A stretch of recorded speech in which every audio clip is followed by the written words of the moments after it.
Hi, so I wanted to make a video where I unpack the Katy Perry kimono incident. I realized that it was a long time ago that it happened. It happened back in 2012, but the Boston Museum of Fine Arts incident happened. I feel like it's good to talk about it. It does reveal some interesting things about the cultural climate we're currently living in. So, first of all, Katy Perry comes out, she's wearing this outfit, which a lot of people have said is a kimono. It's got some kimono sleeves on it. It appears to have been made out of kimono silk, but she's actually, the body of it is more like a modern Chinese dress. And a lot of people have accused her of, being a dumb racist Westerner. It's funny though that people did have such a strong reaction. It embarrasses me that so many people thought she really was wearing a kimono. It frustrates me whenever I see white people calling a cheongsam a kimono, basically because it's not a kimono. It's an irrational anger. Getting angry isn't going to show them the differences between a kimono and a cheongsam. Maybe that's a video I should make in the future. I don't know how anybody confuses the two. They're so very, very different in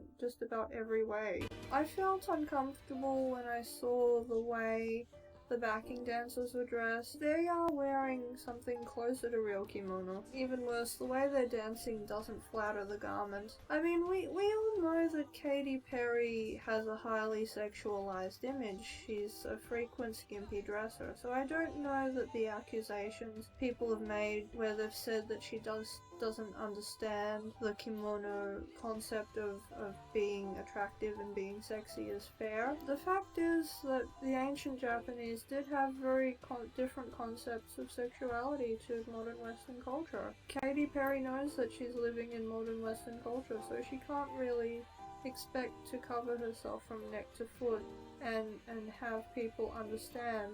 Being that she is a public entertainer, she would have to take that into account. Now, another thing I found disappointing was the makeup.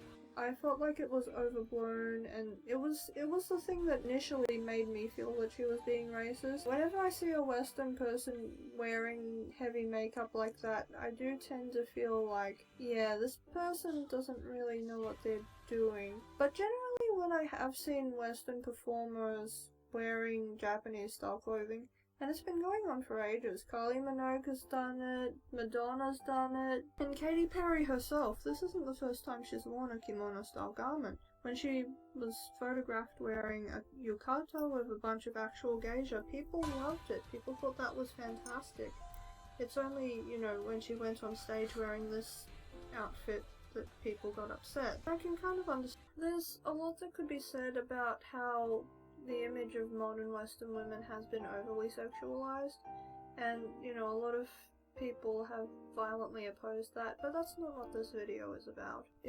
I've said in a previous video that the reason people reacted so strongly in the West is partly because they don't really understand the difference between cosplay culture and costume culture. Cosplay culture assumes that you respect the character that you're dressed as, that you really adore them, that you have put months and weeks of effort into the costume. Whereas costume culture tends to assume that you don't really care about what you're dressed as, you're making light of it, you're belittling it, you don't really care about it, basically, and that's why you're dressed that way. Japanese people saw the incident from a completely different perspective to what people in the West did.